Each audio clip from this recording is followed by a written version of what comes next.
Aizkorak eta gutunak egongo dira.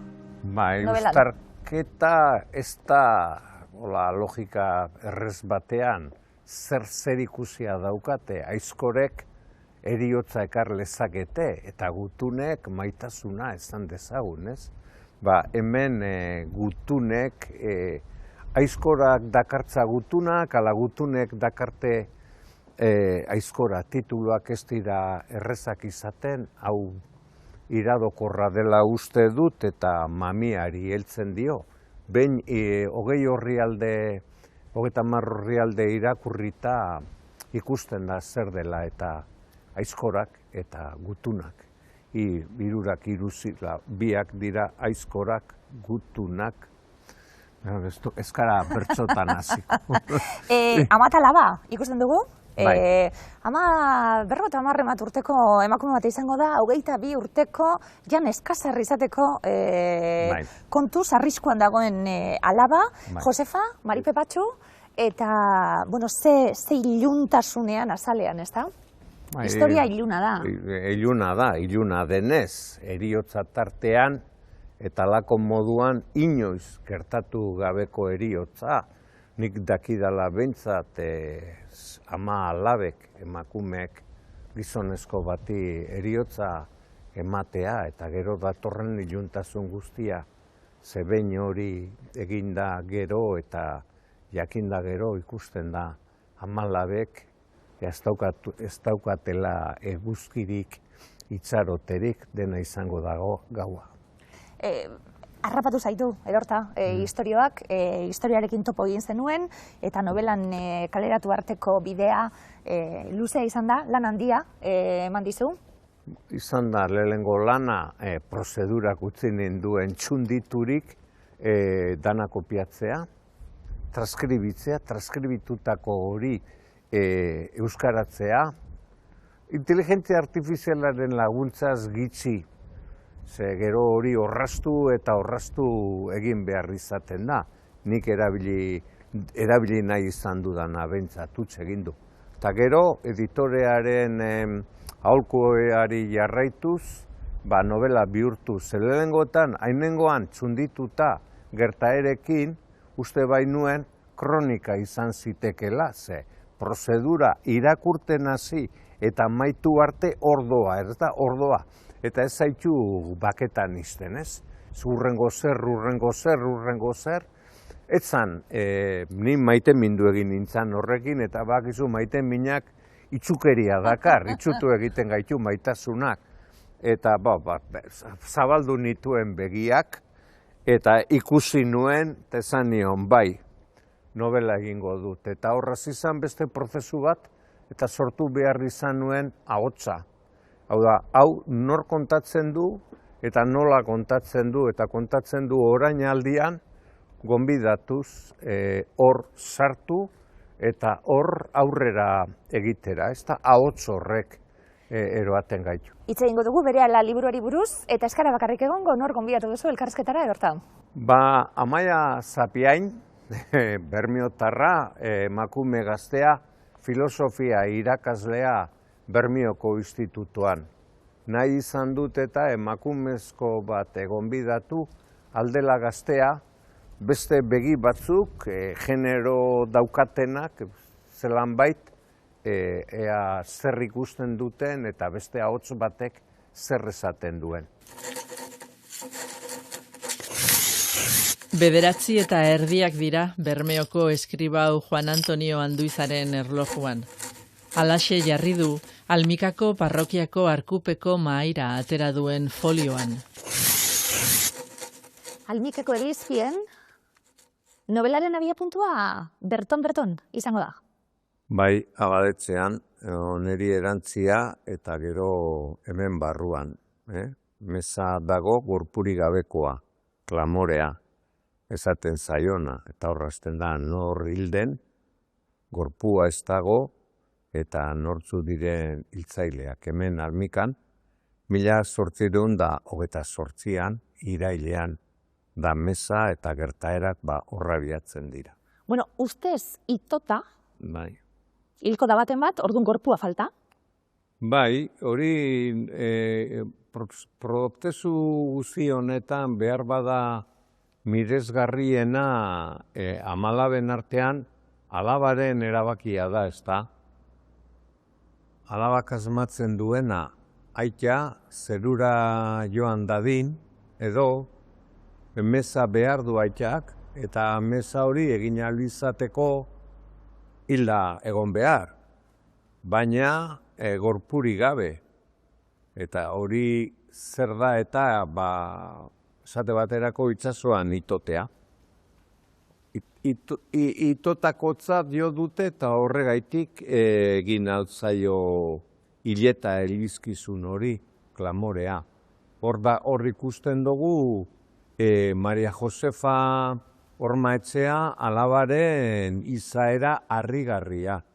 Beste novela bat legoke bakarrik alabaren, Maria Josefa alabaren honekin. Edortako kalekua, esaten gabiltz, astelean ikusiko ditugu bi emakume, bi andra, bermiotar, Almiken Gauz, Almikeko baserri bateko amalabak, aita, esan dugu, itota uste zilko dana, baina ez da itota hil. Ez.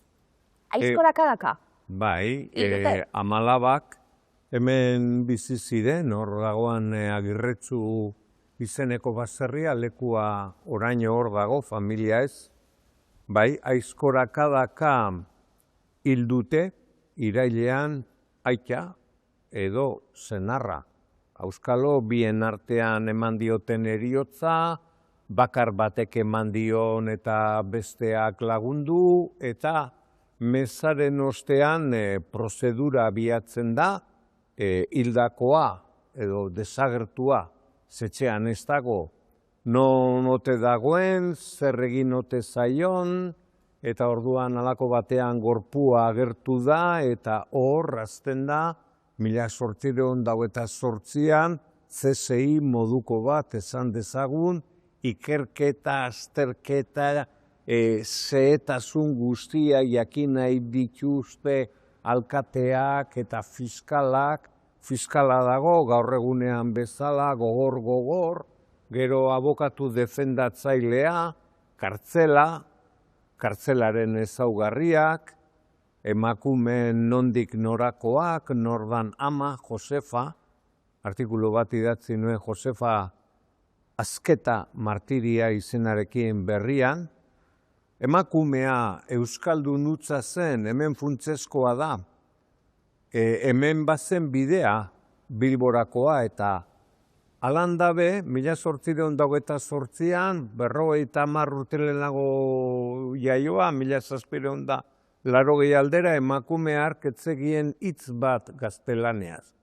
Beraz, imagina beza irakurleak zerrete zen emakume honen galdaketa zehatza, dena euskeratu beharra, pasara la lengua baskongada. Alabeak, Maria Josefak badirudi, badakiela zerbait bere zoritzarrerako gaztelaniaz, ez dut argituko. Gaur eguneko fenomenoa da, uste izatea norbaitek zera sugea esan beharrean edo sugoia edo zirauna edo esatea bibora sekulakoa dela.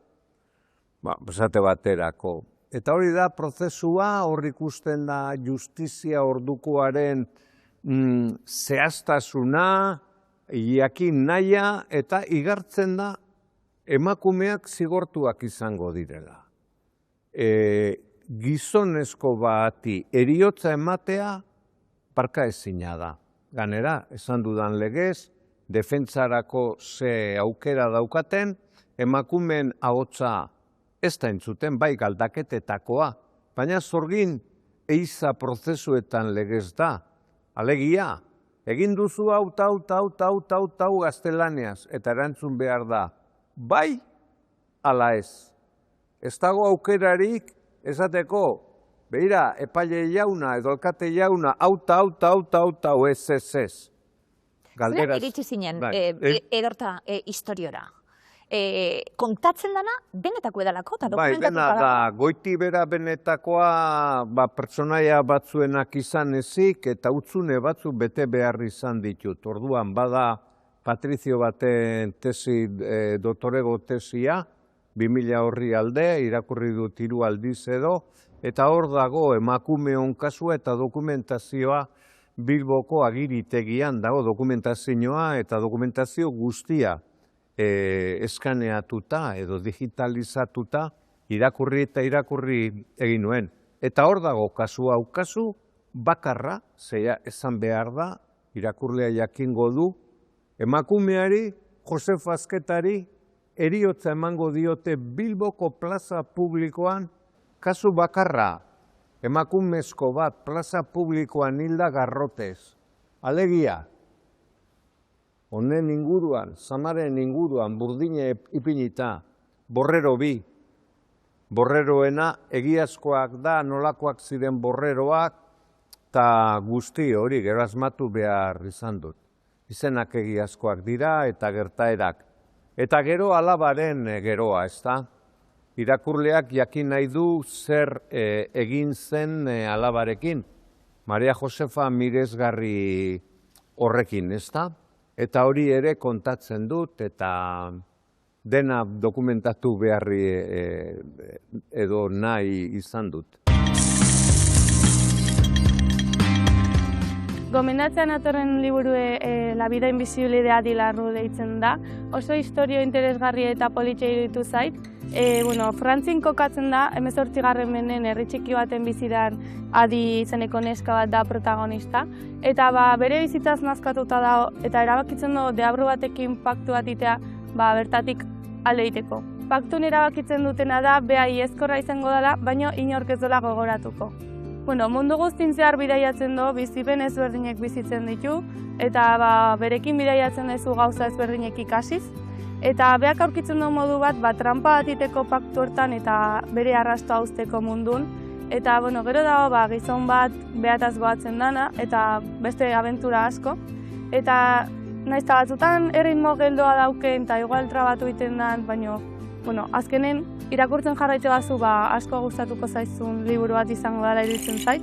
Eta nahi gehien gustatu zaitena amaiera izan da, ze azkenen amaiera iriki bat dauke eta uzteizu pentsatzen bukaera zunga ezun bezala. Eta iritu zait interesgarrena eta historio originala. Josefa eta Maripe batzu, eta momentu baten Bizkaian nolako parrizidiorik ez da ikusi, inoiz esaten da. Bermieko Arekandrak, pentsatzen egon naiz, edorta, aita arekin. Bai. Zio zer egin behar, euren biziraupenerako bebai, alderantziz izango bazan? Zan, ez dut uste eriotzarik izango zenik mendekuz edo ustezko justiziazko erabakia. Ez dut uste, nire esan dut aldez aurretik, jakin zenunetik erabakita zegoen. Fiskalaren alegatua sekulakoa da, antropofagoak, kanibalak, panterak aipatzen ditu, panterak aipatzen ditu 1828an, 29an, fiskalak bere jakintza edo erakutsi nahian, ezta? Nik usten dut. Nolako azten Euskal Herria, 1828an, nolako azten Bermio, 1828an? Horretan ere saiatu naiz, hemen egin behar da kendu argiak, horregatik noizean behin kriselua iziotzen da, kendu zaratak, aditu zaratak, guazen portura, zelan dago portua ilunetan dago, eta han bere kriselutxoarekin Baionako itsasontzi bat dagoan, eta novelako beste pertsonaia bat, Pedro Baltza, hor dabil, tabakoaren kontrabanduan, aradoa holan, dana ilunetan kriseluren bat. Bide batez, tabakoaren kontrabandoak etxundituta nauka. Zelan egiten zen, zer zen tabakoia orduan eta lehenago. Eta hori da, eta gero zaldi gainean, eta edo gurdietan, zaldien gainean, distantziak zeintzu ziren eguna, pausua, eta onantza gorantza datozela mahatzak batzen dabiltza ze garaia da, eta itsasoa ikusten da, baretasun hori, usainak dagoz, denbora guztian, gorputzen arteko harremanak, kartzelan, eta hori da girotzea. Eta orainaldian, gonbitea da orainaldian egitea esatea irakurleari begira gu zaldi gainean goaz hemen, Almikako bidean gora onaino, igo zaitez, bai, etorri gure parera eta goazen. Eta denbora guztian da goazen. Eta bidean gora Bilbora badoa fiskala, goazen Bilbora. Eta bidean, importantena da, bidean gertatzen direnak sekulakoak dira. Eta horra gertzen dira emakumeak. Emakumeen kontrako mendekua dau, liburuan, kontakizunean, baina emakumeen arteko elkartasuna be bai. Bai, hori da. Elkartasuna badago, batez ere, aguazilaren emaztearen aldetik, hor dago Renteria Andrea, horrek ezin du sinestu eta zertzelada batzutan ipini dute Bermeoko azoka edo zeia edo zelan izaten etezan garaiaretan, hemengoak herrira joan, hortze dago, azken batean, euren artean hitz egin, orduan, alan bada, emakume horrek ezin du sinestu Josefa eta Maria Pepatxu edo Maria Josefa ezeren errudunak direnik, ez da? Gero badagoz testigantzetan beste emakume batzuk, eta bidean dagoz emakume neska gaztebi, aizpak, astoekin arrainean joan etorrietan dabiltzanak Bilbora, eta nahi izan dut bide horreri emerandoko bideari, bizitasuna eman, bidearen garrantzia, ekarri eta eroan da ekarri egiten ziren berriak, gezurrak, erdi gezurrak, zurrumurruak, esanak, hangoak, hemengoak, eta pertsonaiak dira azkenean mosaiko moduko hori egiten dutenak, gero emakumezko baten haurdunaldia, eta zelan izan den,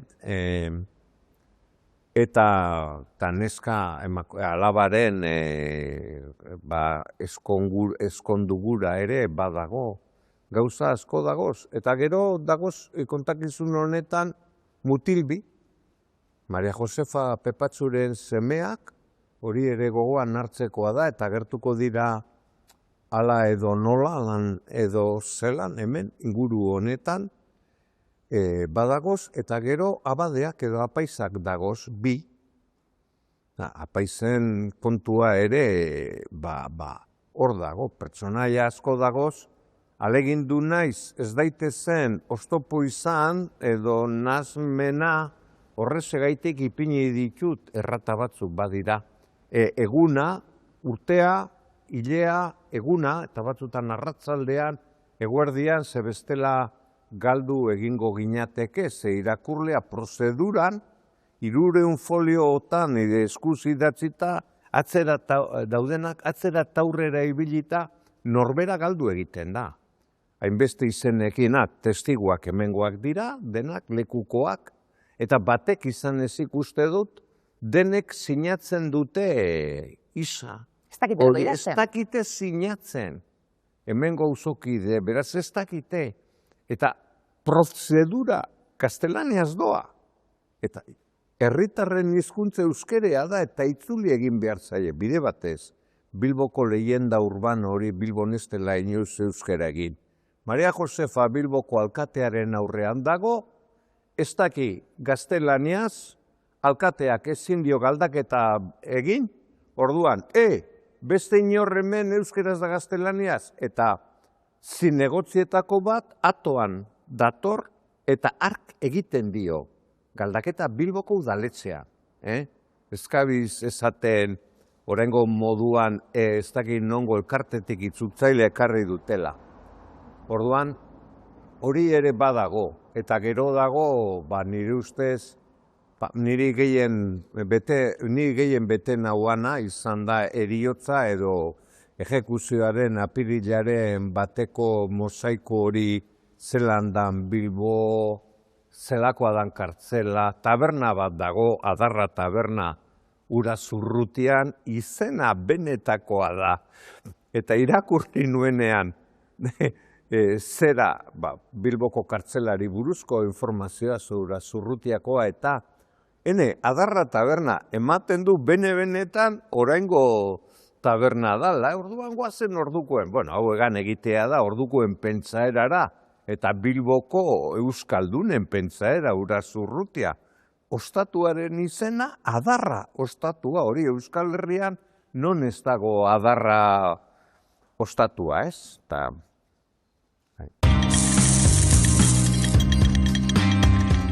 Ekarri dut, Héctor Abad Faciolinzeren lo que fue presente, diarioak, egunerokoak, 20 urteko eguneroko bada, eta bertan agertzen da, hartzen du bere burua, bere zaurgarritasun osoan, eta igual aita bezala bere burua ontzat jotzen badu ere, igual beste aspektu batzutan ez horrendeste, eta orduan, honek erruntasun guztiak enduko izkizu kolpe batea. Hor asko aukera daitezke, baina hori aukeratu dut Robert Balzerren Jakob von Gunten. Nik 24 urtekin irakurri nuen liburu hori eta nahi orduan inpresio handia egin zidan. Eta nik uste eragina izan zuela nire pertsonaia batzuengan. Pertsonaia hau da, oso pertsona berezia da, zerbitzari eskola bateko ikaslea da, eta bere bokazioa da besteen morroi eta laguntzaile izatea, eta horretarako ikasten du. Erezia Goiatzela Bandibarrena. Ironia zidatzia daula usteet, eta gaiak lehendakaria hiltzea, eta eremu intimoa eta publikoa aztertetula, eta interesgarria jaretu zer, eta irakurtoko gogoz nau. Aitak ez ninduen esperatu ez da hiltzeko ere. Amak deitu zidan eta esan zidan, tala, aita hilda. Noiz, galdetu nion nik. Duela ordu laurden bat, erantzun zidan amak. Filosofatzeko emango du, liburuak bebai, Amaia. Apurtxoet emakume hoien barruan sartuta askotan pentsatzen dugulako, ze suerte daukagun guk, non jaiogaren kontutan izan da gaur egun mundua zelan dagoen behituten hasten zara, baina zu ze suerte gu non guekaran, baina ze suerte ze sasoitakuek garan bebai. Ez da non bakarrik, ze sasoi bebai. Ze irten bide zuten emakume hauek? Ze irten bide zuten, ez dakitz baten bat okin badaguie be, ez? Nik, dortari entzuntzat askotan esaten guzti zilegi zala Josefak egin zagoena. Igual ez dagoela okin beste irten biderik eta inbidune da bera martiri moduen hartun, ez? Jokoak, zorrak, tratutxarrak, bebai, segurazki. Abokatuaren alegatuan bide nabar edo bide batez aipatzen dira tratutxarrak. Irakurleak ze iritzi daukan, iragartzen dan hori, susmatzen da? Susmatzen da, susmatzen da, eta menpekotasun egoera guztizko bat, bai hori erabaki hori hartzeko, desesperazio punto bat, bai erabaki hori hartzeko, eta gerora bai ikusten da, prozesu zuen zier, esan zurez azkanien Josefa da emakume euskaldun bet, baserritarra, prozesu zue gazteleraz da, estatua paraiu horren, ordezkari espainoloiek egina, eta bera gelditzuten da, guztiz izi jarrazia, guztiz aspiratua, ez dako aukerarik bapez, beran burue defendatzeko, beran bertzinue behinorentzako ez da interesantie, ez, prozesu guzti horretan zier, igual Tomas antzako, igual, edo beste olako batentzako, baina ordezkari horientzako ez. Bada irakurleon, zeregina, Amaia, gaur egungo begietatik irakurtzen dugu noski, gaur egungoak garalako, baina sasoi horretara joatea be bai, ezta? Eta sasoi horretara eramango gaitu kontakizunak, bueno, sasoiko kronika bat dalako be bai, eta zelan ulertu, ezta? Zer gertatzen zen? Bai, horretarako, bueno, gaur egungo ikuspegitik be, gauze askotaz berbaitzeko aukeri emoten da, horretaz igualen gu berba gero, baina pilo bat zera aldiz hartun, gai. Baina sasoian murgiltzeko orduan be bai, bueno, pilo bat ez dakitz detaile dauz, ikerketa lan handiz edau atzetik eintze eta igarten da.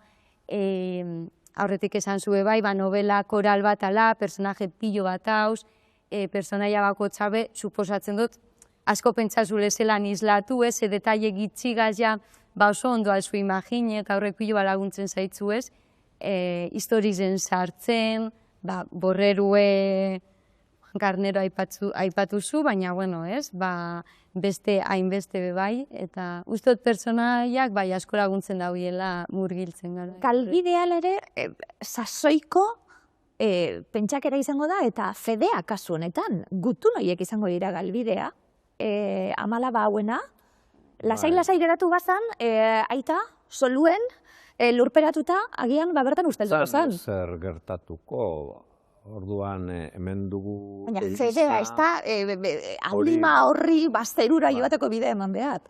Eta hortik gutunak, eta hor dago beste aurkikuntza bat, miretzako behintzat historian, analfabetoentzat eta euskaldunutentzat nork idazten zituen dokumentuak, ulertzen ez zituztenak, alago moduan non posiblea zen, ez dakit nongo alkatearen gutuna asmatzea,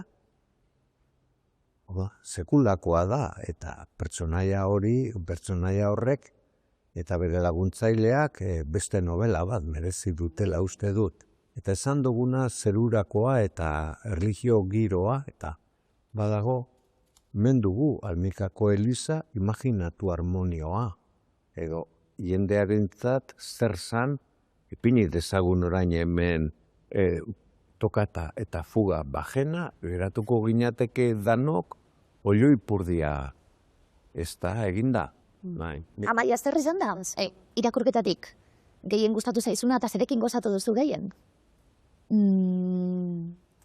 Bueno, gauze asko aipatuko neukez, bai, egizera bermiotarra izen da azteko, ez, erakargarri eitzen dala liburue, ganera hori ez, bueno, nik ez totokin nide haripez, eta gertaera honi buruzko ezer ez tozakin, eta zuk esan da uste dut herri memorian ez dela gelditu esten zerbait dala.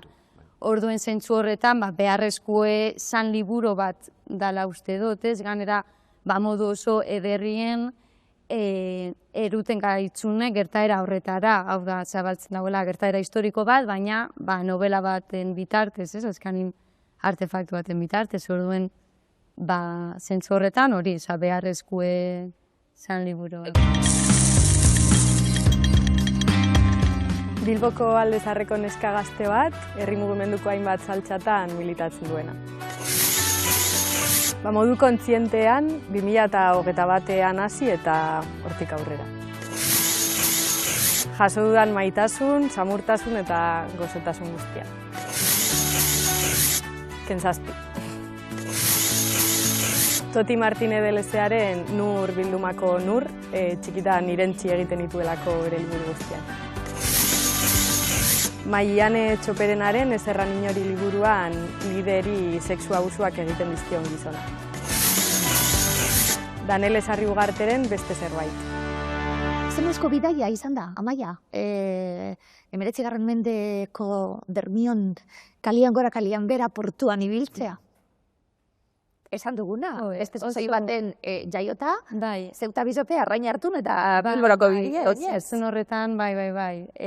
Bueno, oso interesgarri ze, atzo justo argizezun zan, Bermion momento baten, eta bueno, pentsaten egon nintzen, ez behitu haulan aipatzen dien kale ilun horiek, eta portu ilunetan, eta bueno, orako zozer izango zan, eta Bai, hori igual horregaitzipe, Bermiotarra izena, badako zu galdera hori esan, bai, benetan pasada, benetan da, amen, imaginatzen saiatzen zara, eta emoten dago ipuin bat, ez? Begiratu behar izan dut, esaten dozu, kartzela udaletxean, kontsejuetzean, begiratzen dozu, bai, noiz egin zan, eta ara aurrera zoaz, paraten zara udaletxearen aurrean, eta azten zara pentsetan, kartzela ziegak non ziren, ze maila bitan, gero azten zara pentsetan, zaldizak eta behorrak eta non gordeten zidan, beraz bekoa, eta hor hasi behar dozu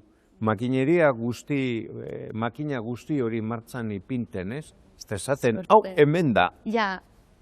Hau hemen izan da, eta irudikatu udaletxetik urten dabe goizean goiz almiketzurantz. Ze kale hartun dabe, danean ibilten naiz eta, erabakin eban, nik uste dut hemendik eta kontatu dut, ez da hemen gertatu zen, bai. Baina esan dugu ikerketa dokumentatu hori, eta guztia da, horrela dago idatzita eta xe eginda dago guztia, emakumeen ahotsa izan ezik, hori da edorta egin duzun ariketa. Liburuan, emakumeen ahotsa entzuten da, eta hori da zure burutik jasota datorren gauza bakarra, eurena ez dagoelako jasota. Bai, bedera, aguazilaren izena badakigu, garrantzi handia ematen diogu, osea ateretz hori, danadaki, eta haren bidez, Andreak danadaki, ze oean elkartzen dira, eta oean ez zara zerretuko, edo azerretzen bazara hor konpon.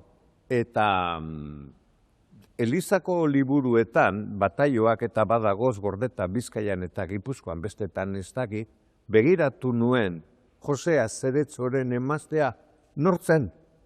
Eta hor topatu nuen Tomas Arrenteria zala. Eta eskondu zidan, eskontza eguna eta dena topatu nuen. Eta gero, begira bataio zerak posible da, bizten biak sartuta, 3 seme alaba. Orduan, hor osatu nuen nolabait familia erretratua holango datuen bidez, ezta? Ikerketa hori eginda, 3 umeak ikusi nituen, banekien ze adinekoak, ume moko utza, eta mak ezango zien, Barrabanok, Porture, Kalera, eta Barrabanok edo umiok joango ziran, eta nagusiak txiki hartuta, eta tatarrez eta, baina Kalera eta kanpora. Orduan, osatu nuen erretratu hori datuen bidez emakume horrena. Besteak ere begiratu ditut, nortzu ziren, gitxi gora bera.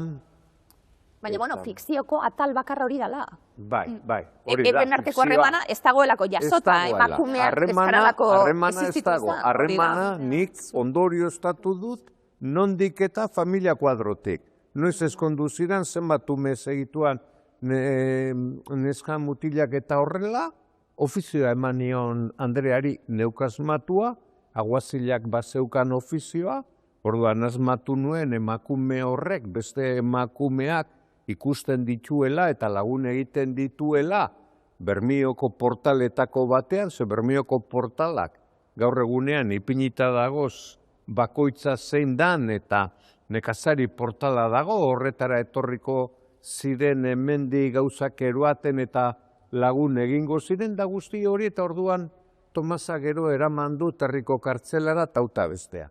Holan sortzen da, lehenengo ikerketa hori eginda. Eta ahotsa emateko gogo horrekin, ze gero baita fiskalaren emaztea ere bilatu dut, ze fiskalak ere badu bere emaztea, ez?